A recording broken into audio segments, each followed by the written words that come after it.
नमस्कार, times of Swaraj में आप सबों का स्वागत है। मैं हूं संतोष सिंह और आज हम टाइम्स ऑफ स्वराज में उन तमाम शिक्षकों को एड्रेस करने जा रहे हैं जिनसे मेरा कई महीनों से रिश्ता रहा है। देखिए, एक पत्रकार के रूप में हमेशा आपका और मेरे बीच का जो रिश्ता है ना, कभी भी एक जैसा नहीं रह सकता है। हमेशा उतार चढ़ाव वाला रिश्ता रहेगा और यही पत्रकारिता भी है और यही पत्रकारिता धर्म भी है। सरकार ने जब प्रस्ताव वापस लिया, तबादला का प्रस्ताव वापस लिया, तो हम लगभग 2 घंटे के लिए अपनी मोबाइल पहली बार स्विच ऑफ किया मैंने। अमूमन मैं अपना मोबाइल स्विच ऑफ नहीं करता हूँ। स्विच ऑफ करके आनंद लेके कितने महीने बाद सुकून से दिन में सोए हैं। आज थोड़ी देर पहले मोबाइल मैंने ऑन किया, कुछ 2 घंटे पहले, तो मुंगेर से एक लेडीज का फ़ोन मेरे पास है। 2 फ़ोन कॉल्स की हम चर्चा करना चाहते हैं। मुंगेर की उस महिला ने जितनी रोई है, इतना रो के अपनी व्यथा सुनाई है। स्वाभाविक तौर पर कुछ ऐसे निर्णय होते हैं जिनसे लोगों को, कई लोगों को उस निर्णय का लाभ भी पहुंचता है, कई लोगों का उस निर्णय से नुकसान भी होता है। ये हर निर्णय में ये सत्य छुपा हुआ है, कोई भी निर्णय क्यों न लो। लेकिन एक पत्रकार के रूप में मेरी जिम्मेवारी सिर्फ यही है कि उस निर्णय के पीछे कोई राज तो नहीं है, उस निर्णय के पीछे कोई खास एजेंडा तो नहीं है, उस निर्णय के पीछे किसी को लाभ पहुंचाने का उद्देश्य तो नहीं है। एक पत्रकार की यही जिम्मेवारी है और मैं इसी जिम्मेवारी का निर्वहन कर रहा था। इस निर्णय से किसको लाभ पहुंच रहा है, किसको नुकसान पहुंच रहा है, वो हमारे लिए कभी मायने नहीं रहा। हम शुरुआती दौर से कह रहे थे कि ये जो तबादला नीति है ना, के पाठक के नियमावली के विपरीत जो इन्होंने जो तबादला नीति लाई, संकल्प लाया, नोटिफिकेशन उन्होंने किया, फिर ऐप पर जो जानकारी जिस तरीके से उन्होंने इकट्ठा करवाना शुरू किया, जिस तरीके से फॉर्म भरवाना शुरू किया, हम 2 बातों को लेकर इस निर्णय के में हमें लगा कि कुछ न कुछ खेल है। एक अनुमंडल वाली बात आना, उस अनुमंडल वाले खेल में भाई एक ही तरीके का आप ट्रांसफ़र नियमावली बना रहे हैं, उसमें नियमित वाले को कह रहे हैं कि आप अब जहाँ है घरे में है, वो घर में है। सारे नियमित वाले अधिकांश अपने गांव में हैं, कहीं कोई इफबट नहीं है, सब लोग अपने गांव में हैं। बीपीएससी वाले में 80% अपने ज़िले में है, 20% जिला से थोड़ा बाहर हैं, 10% ऐसे हैं जो बहुत दूर हैं। लेकिन उनको भी कहा गया कि नो, आप दे सकते हैं, अगर इच्छा हो तो आप जाइए। ठीक है भाई, जाइए। जबकि उनका प्रोबेशन पीरियड पूरा नहीं हुआ है, जबकि उनका डॉक्यूमेंट्स जांच नहीं हुआ है, कई तरह की चीज़ें हैं जिन चीज़ों ने मेरा कान खड़ा किया कि आखिर बीपीएससी को तबादला करने की इतना उत्साह किस बात को, इतना उत्साहित क्यों है। और अभी भी लोग लगे हुए हैं, जो ऐसे लोग हैं जो गलत तरीके से बहाल हुए हैं बीपीएससी में, वो अभी भी लगे हुए हैं कि किसी तरीके से हम लोगों का तबादला हो जाए, सक्षमता वाला छूट जाए तो छूट जाए। लेकिन डगर बहुत मुश्किल होगा बाबू, ये बात सोच लो, इतना आसान नहीं है। संतोष सिंह चट्टान के साथ की तरह खड़ा है। एक केस स्टडी हमने कर लिया है कि किस तरीके के लोग ज़्यादा उछल कूद कर रहे हैं। खैर, वो सवाल नहीं है। सवाल यह है कि जब हमने ये देखा कि किस तरीके, और उसके सक्षमता में महिलाओं को लेकर कि पति पत्नी को इसका लाभ मिलेगा, एक भी पति पत्नी ऐसा हो जो बताइए कि इस नियमावली से आपको लाभ हुआ हो, बताइए। आप फॉर्म भरे ना, क्योंकि वो सब चीज़ दिखाने के लिए था।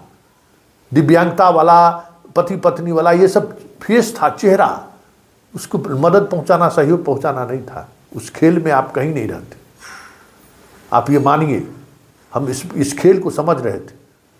तीसरी बात, ये जो स्कूल में शिक्षकों का जो अनुपात इन्होंने निर्धारित किया, 10, 30, 30, 30, मतलब 10 अगर स्कूल में शिक्षक हैं, 1 नियमित, 3 बीपीएससी, 3 विशिष्ट और 3 जो इनका शिक्षा मित्र है, वो इस ग्रेड को को नियम के तहत या सब लोगों को इसका लाभ मिले, इसका खेल समझते हैं कि आप 10 पंचायत भी देते ना तो पता चला उस पंचायत में आपका नंबर नहीं आया, प्रखंड से बाहर हो गए। आप उसके बाद जिला में जाइए आवेदन करने के लिए, जिला से आप बोर्ड होगा, डीएम बोर्ड करेंगे, तब आप कहीं पहुंच पाइए तो पहुंच पाइए। देखिए इस पूरे नियमावली में कुछ भी पारदर्शी नहीं था। इस पूरे नियमावली में कहीं से भी दूर दूर तक शिक्षकों को कोई लाभ मिलने वाला नहीं था।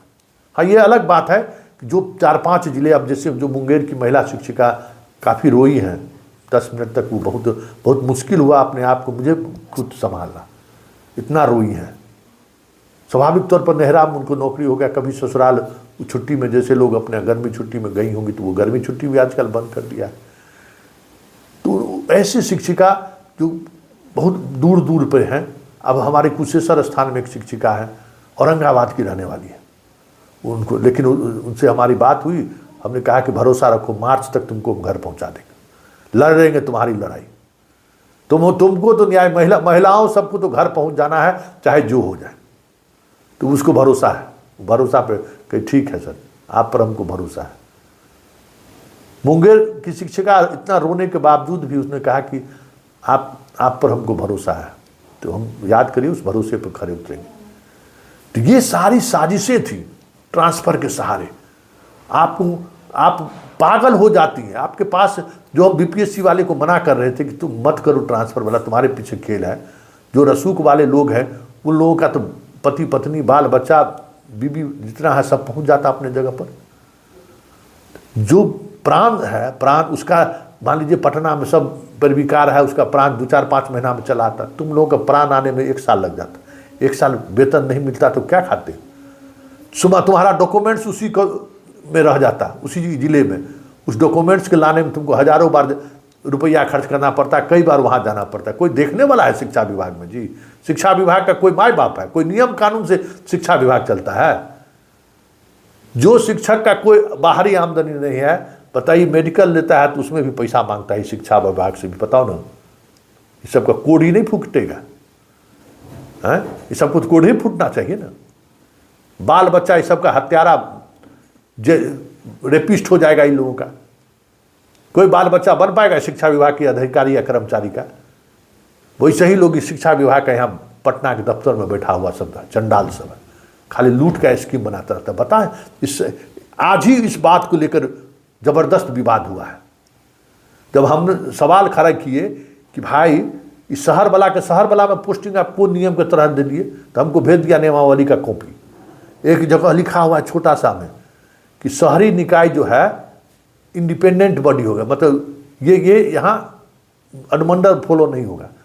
तो हम उससे क्या चाहिए कि बताइए, पहला लाइन लिखा हुआ है कि आपको अनुमंडल से बाहर होगा, मेन लाइन वही ना है, तो नीचे में कैसे अथवा में लिख दिए भाई? ये तो वैसा ही हुआ ना कि बिहार का स्थायी नागरिक होना जरूरी है, तभी आप फॉर्म भर सकते हैं। और नीचे में आप लिख दीजिए छोटा सा अक्षर में, अथवा आपकी शादी भी अगर बिहार में है तो आप फॉर्म भर सकते हैं। क्या मतलब है भाई? तो सारे ऐसे लोग जो रसूख वाले लोग हैं, पैसे वाले लोग हैं, पैरवी वाले लोग हैं, वो अपने परिवार के बच्चों, परिवार को शहर लाना चाहता था। इस सक्षमता में भी देखे ना कि जो शहर जिसका एड्रेस है, ये लोग प्लान करके अपना एड्रेस दिया। याद करिए, सब लोग शिक्षा कोष पर बदल कर दिया है। और जब हम चलाए ना कि आप लोग भी बदल के दे दीजिए, तो हंगामा खड़ा हो गया कि संतोष जी जैसे देखिए गलत करने पर लोगों को प्रेरित कर रहे हैं, शिक्षकों को। तुम करो तो बहुत बढ़िया, हम तो खुलेआम कहे ना कि जिसका घर अगर शहर में है, भले वहाँ वो एड्रेस नहीं दिया, आप सब लोग इस शिक्षा कोष पर अपना एड्रेस बदल के दे दीजिए, सर आ जाइए सर। हंगामा खड़ा हो गया, 1 घंटा में हंगामा हो गया। और फोन पर फोन आने लगा कि संतोष जी आप गलत बात के लिए प्रेरित कर रहे हैं लोगों को। हम कहा बारा तू बहुत अच्छा, हम तो सार्वजनिक रूप से कह रहे हैं ना। तो ये इस तबादले नीति के पीछे पूरी तौर पर जो बीपीएससी में जो फर्जी बहाल शिक्षक हैं और एक खास वर्ग के स्टेट के बच्चों को लाभ पहुंचाने के लिए ये तबादला नीति बीपीएससी के बच्चों के लिए था। और सक्षमता में जो रसूख वाले लोग हैं, नेता मंत्री से लेकर संतरी तक, उसके परिवार के लोग शहर पहुंच जाए, उसके लिए था। आप कहीं नहीं थे, इसलिए आज आपने मशाल जुलूस निकालकर आपने जो चेतावनी, और उसके बाद 12 साल 14 साल 15 साल आपने नौकरी की और उस नौकरी का कोई मतलब नहीं रहेगा, नया नौकरी है। तो ये अभी अंगड़ाई है, ये लंबी लड़ाई लड़ना है।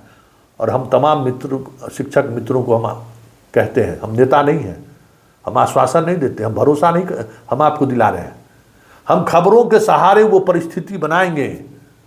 मुझे खबर की ताकत की समझ है कि खबर के सहारे हम वो परिस्थिति क्रिएट कर देंगे कि जैसे आज सरकार को अपना निर्णय पलटना पड़ा है, उसी तरीके से तमाम शिक्षकों को सही से ट्रांसफर पोस्टिंग उनको मिल जाए, जिला स्तर पर सब लोग अपने अपने घर पे आसपास चले जाए। हम देख लीजिए, एक बात समझ लीजिए, हम आसपास का मतलब हम सरकार की उस नीति के खिलाफ नहीं है। हम भी मानते हैं कि जो गांव में जो पोस्टेड हैं उन्होंने पूरा माहौल को खराब किया है और उस वजह से भी शिक्षक लोग बदनाम हुए, इसलिए हम गांव के पक्षधर नहीं है।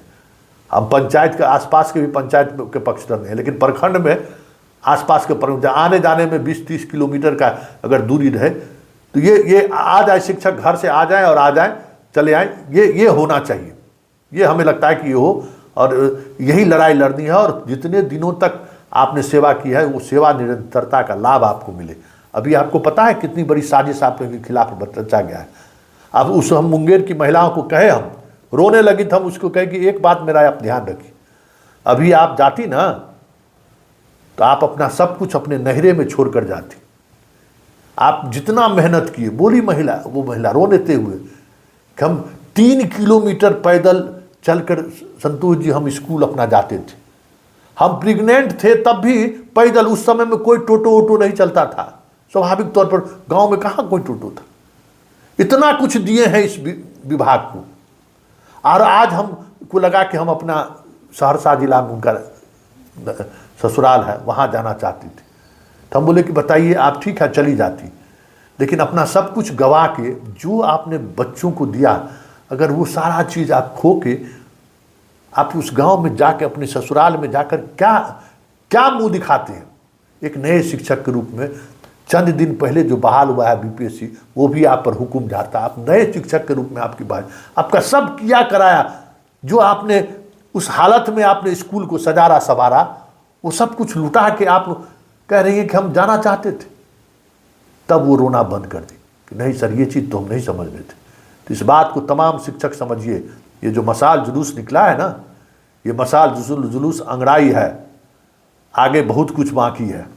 ये सिर्फ इसलिए नहीं कि आपको लाभ मिलेगा, आप अपने पूरे कैरियर के दौरान एक स्टूडेंट को आप इंसान बनाने में कामयाब हो गए ना। एक स्टूडेंट को 15 बरस 20 बरस के आपकी पढ़ाई के दौरान अगर एक छात्र इंसान बन गया, तो इससे बड़ी देश सेवा, इससे बड़ा राष्ट्र भक्ति कुछ भी नहीं हो सकता है। आप राष्ट्र के निर्माता हैं जी। आप क्यों इतना हौसला खो रहे हैं? क्यों हौसला खो रहे हैं? अकेले लड़े ना तो कहता है अकेले चना भार नहीं फाड़ता, नहीं फोड़ता है, सब कुछ होगा।